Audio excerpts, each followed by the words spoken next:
นั่นได้นี่เจ้าก็รู้จักอยู่บ่ลาไทยนี่ยังจืออยู่บ่น้องบ่ได้พ่อยเบิ่งหนังได้พ่อยอยู่นานี่มันบ่มีโทรทัศน์บ่ ตะ มี กี้ก็อยู่หน้าบ่ใช่ น้องอยู่นาตั้งแต่เรียนประถมพุน โอ้ ปสี่ เรียนอยู่ป .4 อยู่นาเลย อยู่นาตลอด คันว่าตอนน้องไปอยู่เซโนน้องก็บ่ได้เบิ่งเด้ อืมแสดงนี่บ่จักนะแต่ลา บ่ ไทย ฮู้ว่าหนังเรื่องอีหยังบ่ฮู้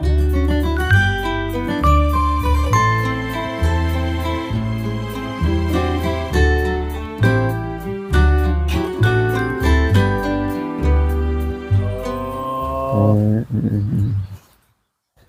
เราบ่คอยติดตาม สมมติว่าอันจำคืออันพวกแบบว่าเคยเบิ่งหลังจากคือว่าเฮาเคยอยู่ในแสงสว่างเหมือนเฮามาแต่ว่านั่นก็อาจจะจำเฮาทนบ่ได้พุ่นแน่เนาะ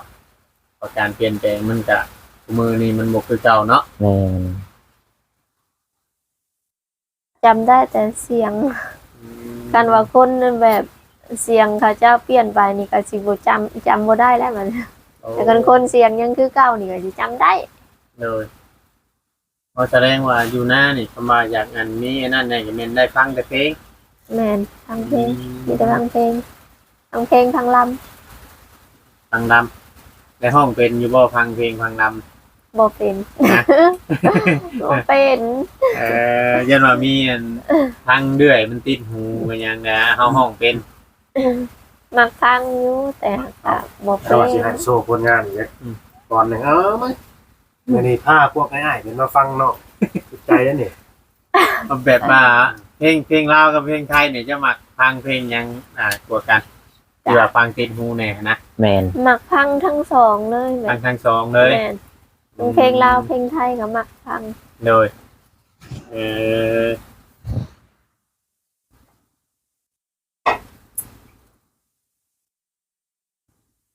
นำมาฟังทั้งสองทั้ง โซ่ผลงานลำผลงานเพลงยังไง บ่มีล บ่มีบ่ ำบ่มี โซ่บ่ได้ติโซ่ให้อ้ายเพิ่นได้เบิ่งแหน่ผลงานร้องผลงานลำลำต่างวายลำคอนสวรรค์ลำผู้ไทยนำนักห้องน้องใหม่น้องซูมิไซนำเสนอผลงานเพลงผลงานลำ FC เพิ่น หรือว่าลูกทุ่งลูกกรุงนี่ ได้เบิ่งได้ส้ม แม่นอยู่บ่จังสิอยากฟังหรือบ่แหละ เอา เนาะ เราพร้อมแล้วเด้พร้อมสิร้องแล้ว รับบ่เป็น พร้อมเลย เสียงแหบมื้อนี้ อ๋อปกตินี่เคยห้องให้เพิ่นฟังอยู่บ่นี่บ่เรานี่นับเข้ามาเรื่อย ลืมแหละ โอ้ฝ่ารัก ลืมแหละ เจ้าอย่าตัวได้ผ่าห้องผ่าเองห้องอยู่ลืมแล้วว่า จังหวะเคยรับอยู่บ่จักแหละมันลืมเด้ เออ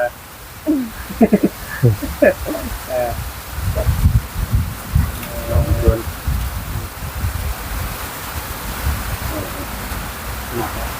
ตาห้องบ่แก่นบ่ เนาะ เออ เราลืมแล้วเหรอวะ ลืม น้องแววอายุจักปีแล้วก็บ่เล่า เศร้า 21ปี เอฟซี รุ่นเดียวว่ากับเจ้า ขอลื่น4ปี น้องคนที่ตกคนตกมีเงินแล้วก็ แม่น สิบ่ได้ยินเสียงหยังแล้วบัดนี้ ได้ยินเสียงแล้วบัดเนาะเนี่ยดูเนาะคือว่าคนมาหาทางจิตใจเนาะ แม่น น้องเวิร์นเนี่ยคนมาเห็นนะอยู่นี่ไปแวะเรียนเข้ามาที่นี่มาตั้งแต่เป็นทันในปลูกตัวนี้ทำนะครับทำยังไงปลูกไม้ได้ตัวนี้เนาะ แม่น ปลูกไม้ เฮ็ดใหม่เฮ็ดใหม่อืม น้องแววแล้วดำน้ำบ่ เดี๋ยวน้ำประทานบอก บ่น้องแววกินนี่เด้ น้องแวว น้องไว้ เวิร์นโอ้น้องแววคือเราเนาะแววนี่ก็เวิร์นนี่เนาะ เราเป็นช่างซื้อ อ๋อ ซึ่งข่อยเคยเอิ้นแววนะ โอ้เอาไปกินนี่เพิ่นเดินอันเวิร์นฮัดข่อยก็หากระเก่ามาหาเพิ่นครั้งแรกแล้วยังบ่จักรายละเอียดแค่ปานใดเนาะ แมน ต้องเรื่อยๆขึ้นแหละ บ่ลาวเด้จ้ะครั้งแรกคือกันบ่ว่าลาว มีแต่คนมาครั้งแรกเราบอกฮู้จัก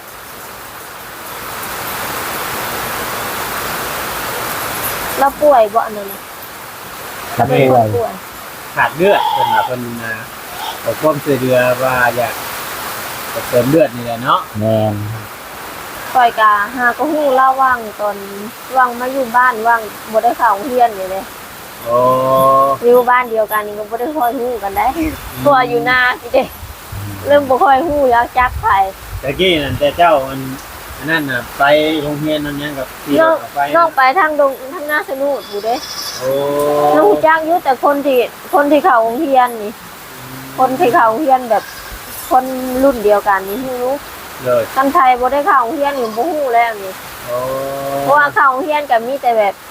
ผ่านไปกลายบ้านไปก็ไปแต่โรงเรียนนู่นน่ะ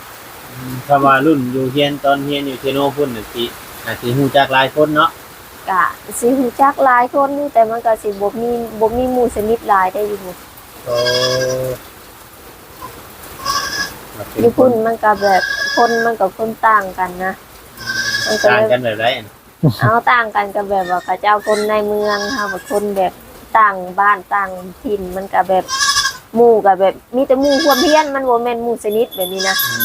แล้วคันว่าอยู่โรงเรียนน่ะแม่นเว้ากันร่วมกันอยู่คันว่าออกจากโรงเรียนไปแล้วเห็นกันสิตามกันก็บ่ถามกันนะ โอ้ อยู่พุ่นน่ะแบบนี้อะ จังว่าแท้เนาะ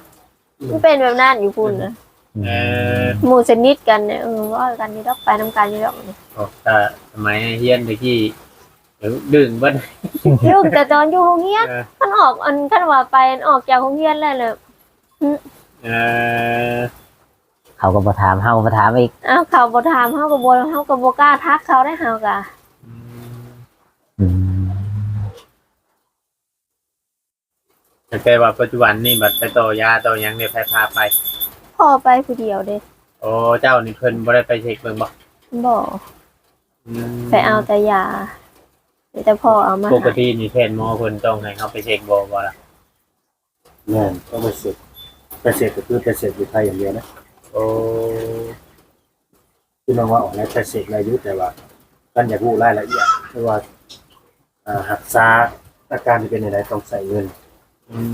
ม เพื่อนอย่างต่ำกว่า30,000พอจะที่เช็คไม่ได้ว่า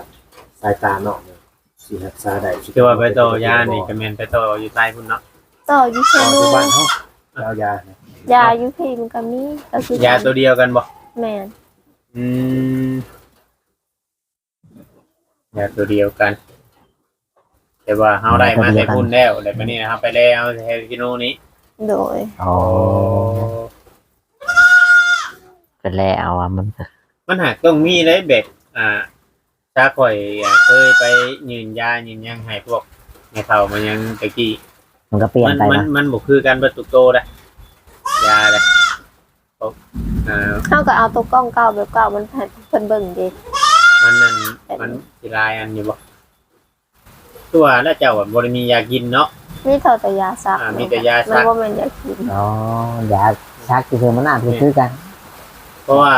แต่ก่อนน่ะแม่ตู้ข่อยแต่ว่าเพิ่นก็ได้เสียแล้วเพิ่นก็เป็นเบาหวานคือกันมันสิมีทั้งยาซักแต่ก็มีทั้งยากิน อืม น้องผัดบ่ถูกกับยากินน้องน่ะ อ๋อแพ้ก็ แม่นเพิ่นว่าถูกแต่กับยาซักอย่างเดียว โอ้ กินบ่ได้ เลยบางคนยันว่าตอนเจ้าไปเพิ่นแบบแพ้ยาแต่เพิ่นเอาให้จัดให้แต่ยาซัก เพิ่นให้แต่ยาซักอย่างเดียว น้องบ่ได้เคยยาดอกน้องแบบเพิ่นบ แต่ อก มันแบบว่าอันเครื่องตรวจเบาหวานเนี่ยเครื่องเทสเบาหวานนี่เพิ่นมีมาให้แล้ว บ่ซื้อต่างหากเลย ซื้อเอง แม่น โอ้จักมือก็ตรวจเบิ่งเท่านึง บางเทื่อก็15มื้อบางเทื่อก็ทิศละเทื่อคันว่าค่าน้ำตาลขึ้นสูงเขาว่าเมื่อยนะ อ๋อ เราต้องดูอาการเอง บางเทื่อก็15มื้อจึงตรวจเทื่อนึงบางเทื่อก็ มันเจอกับชิมหามือตรวจเบิ่งถ้ามันขึ้น ช่วงเฮาสิมีเมื่อยนี้ถ้าตรวจนี่แม่นขึ้นแล้วบ่ ขึ้นสูง อืม 400ปลายบางเทื่อก็500ก็มี โอ้โอ้โอ้โอ้ มันจะขึ้นเป็นตัวเลขบอกเลยเนาะ แบบเป็นเสื้อผ้าหน้าแพร่แบบนี้เด้อพี่น้องผู้ใดเป็นคนซื้อให้เจ้าเลือกให้เจ้า เสื้อผ้าตั้งแต่เขายังอันนั้นพุ่น เสื้อผ้าเจ้านี่แหละ แม่บ่ได้ไปซื้อเลย เออโอ้เสื้อผ้าแต่ข้าวตะกี้ก็ยังหลายปานนั้นบ่คือว่านุ่งมานี่ก็หลายปีแล้วคือว่า เครื่องข้าวถึงข้าวยังอยู่ดีผู้มึงกะตัวเองเจ้าของไปได้มาได้เจ้าของไปซื้อได้มึงกะมีหลาย หนึ่งมาบัดเฮาบัดตอนนี้บัดเฮาบัดบ่ได้ค่อยไปหันไปนี้เนาะ โดย มันก็นั่นเก่านั่นขาดเว้าง่ายๆซะเนาะ โดย เออ เป็นตอนนุ่งแบบเป็นบ้านโรง ตอน บ้าน นี้ นะ ปัจจุบันนี่อยู่แต่กับพ่อสองคนนี่บ่ แม่นอยู่แต่กับพ่อ เป็น สอง อ้าย คน เป็นหยังไง พ่อเรากับลูกเรามีอยู่ลูกชายเราแต่หักเขาเจ้าอยู่ไทยผู้เขาเจ้ามีครอบครัวเลยดอก โอ้ ตอนอายมาตอนนั้นกะลูกชายแล้วเขาอยู่เลยว่าตอนนั้นอายเห็นบ่ บ่เห็นนะ หรือว่าถึงตอนเขา ย่านเพิ่นขึ้นไปบ้านมาจ้ะ จังหว่า คือได้ยินแว่วๆว่าคือว่ามีอยู่แต่กี้เนาะ แม่นตอนนั้นน่ะลูกชายเราอยู่ตอนนั้นน่ะ ตอนที่ว่าเฮาไปรักษามาไปอันนี้นี่กลับมานี่เห็นนี่คิดว่ามีโอกาสว่าจะได้เห็นแจ้งอีกครั้งแน่เนาะ โดย เออ อืม คิดว่าจะได้กลับมาเห็นแจ้งอีกครั้งว่ามันเป็นยังไงเนาะยา มันเป็นแบบทานน้ำตาลเท่านี้ทำไมมันก็บ่จังได้สิว่าหรอกมันบ่ฮู้นะ อืม บัดการกินของน้องเนี่ยยังอันแบบกินคือคนทั่วไปบ่คือว่า น้องก็คลับนี่เด้น้องบ่ได้กินได้ข้าวเหนียว ฮะ น้องบ่ได้กินได้ข้าวเหนียวน้องคลับนี่เด้ อ๋อ กินแต่ข้าวเจ้าประจำ แบบว่า เคยกินอยู่ว่าแบบกินน้อยๆนึงแบบนี้นะ บ่ บ่ได้ตั้งแต่เป็นนี่บ่ได้กินเลย ก็แต่ตั้งแต่น้องบ่ทันได้ไปรักษาผู้นั้นก็กินอยู่ อืม เทื่อมันบ่มีเทื่อมันขาดเด้แบบนี้ก็กินอยู่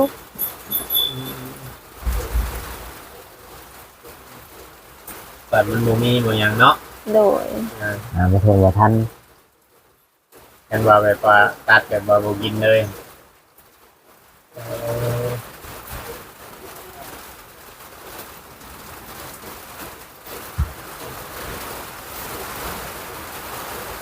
ตอนนั้นคือว่า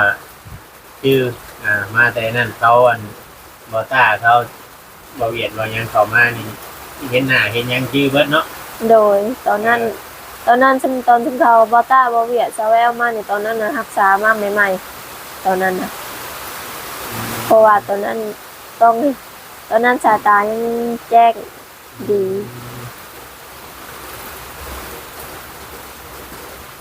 เห็นอะไรบอจอยมัน อืม เห็นอยู่บ่อยยันนี้ บอก บ่เห็น เออบอจอยมีผู้อยากพาเพิ่นไปรักษาบอกคือว่าเนี่ยได โอ้ยแล้วเขาว่าจะซื้อ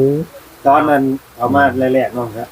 เอาอยู่มือนี่เห็นบ่จังนี้ฮู้เบิดได้ บอก เห็นเบิดนิ้วยังนิ้วยังก็นี่บ่เห็นสั่งมันสิแทงตายังบ่เห็นครับ เนาะจะ ท่านบอกได้ติดต่อมาแล้วกันว่าจะซื้อ ไอายคนบ้านใดอย่างไรไอายคนบ้านใดไอาย นายคนบ้านใด บ้านโคก น้องไอ้อยู่บ้านโคกสิ นี่เคยไปอยู่บ่ บอกเคยไปแต่ตอน ตอนไปหักษาตอนชาวบุญตาพาไปอยู่เพื่อนล่างเคยไปแล้วแต่หาบ่เห็น อ๋อไปกับบ่ได้บ่จักเนาะ โดย ยังเข้าไปบ่ฮอดบ้านน่ะเนาะ แม่ ยังอยู่นอกอยู่ ไปตอนนั้นไปนอนอยู่เพื่อนลาวนะเพื่อนชาวบุญตาตอนนั้นน่ะ เออยังเข้าไปยังบ่ฮอดบ้านตอนอยู่ที่บ้านที่ยันเรา อืม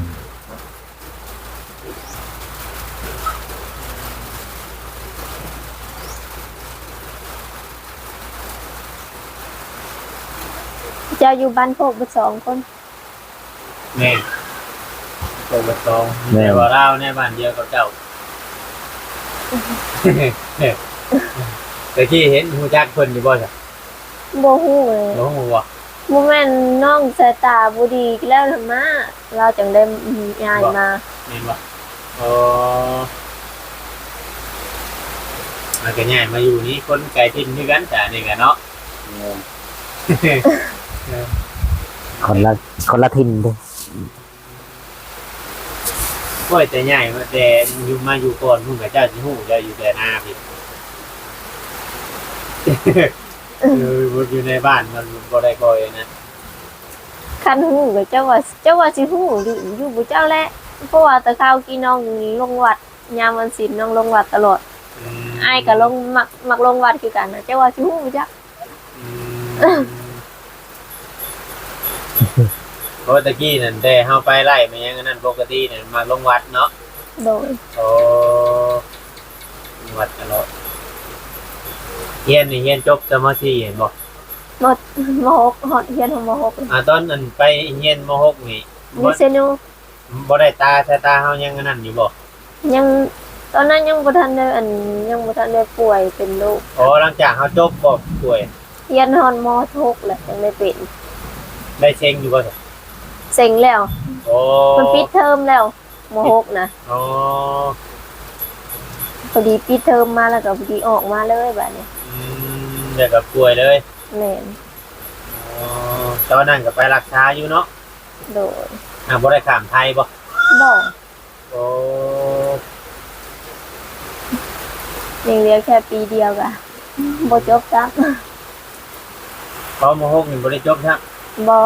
มันยังมีม.7 อีกอยู่เด้ยังปีหนึง อ๋ออันตอนที่เจ้าอันเฮียนนี่ มีม เพิ่น .7 กำลังเปิดม .7 ใหม่ แม่นมีม.7 อยู่ เดี๋ยวพี่จบม .6 เลยเนาะบ่ดาวเนาะ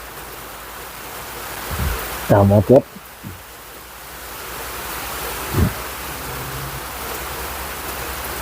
แล้วป่วยแล้วก็ออกเลยบัดนี้เนาะ โดย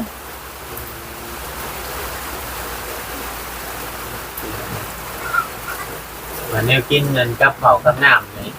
พวกแกงพวกหยังนี่บ่ได้อันนั้นบ่ พวกแกง แม่นพวกแกงพวกนี้นะเขากินเผ็ดกินหยังนี่ได้ปกติบ่ น้องกินเผ็ดบ่ได้เด้ กินเผ็ดบ่ได้เลยบ่ แม่น อืม กินได้แต่แบบจืดๆธรรมดา อืม กินไปได้ของจืดของเผ็ดของเค็มกินไปได้ แพ้ อืม เพราะตะกี้นะแต่ว่าเฮายังบ่ได้เป็นหยังนะ แต่ยังบ่ทันเป็นบ่ กินได้เบิดทุกอย่างบ่ แม่น โอ้ ตอนยังบ่ทันเป็นก็มักกินเผ็ดเลย อืม คันว่ากินบ่เผ็ดมันผัดบ่แซ่บหรือว่าบ่แล้วได้คันคนบ่คันคนแข็งแห้งอะเนาะ เลย แบบมันเป็นจังได๋ เออ บ่มีเหือบ่มีแห้งวันสัญญากันกินบ่กินเผ็ดปะ อืมอืม เพราะว่าอันวันนี้หลังจากที่ว่าเฮาฮู้โตว่าเจ้าของป่วยมีหยังแล้ววันนี้เฮาก็กินกันหยังเฮาก็เริ่มระมัดระวังได้เนาะ โดยมันก็กินบ่ได้เด้แซ่บ เพราะ แซ่บ ว่า ท้องแซ่บไส้แล้วมันก็กินบ่ได้ได้กินเผ็ดนี่ โอ้ ป่วยนี่ อืม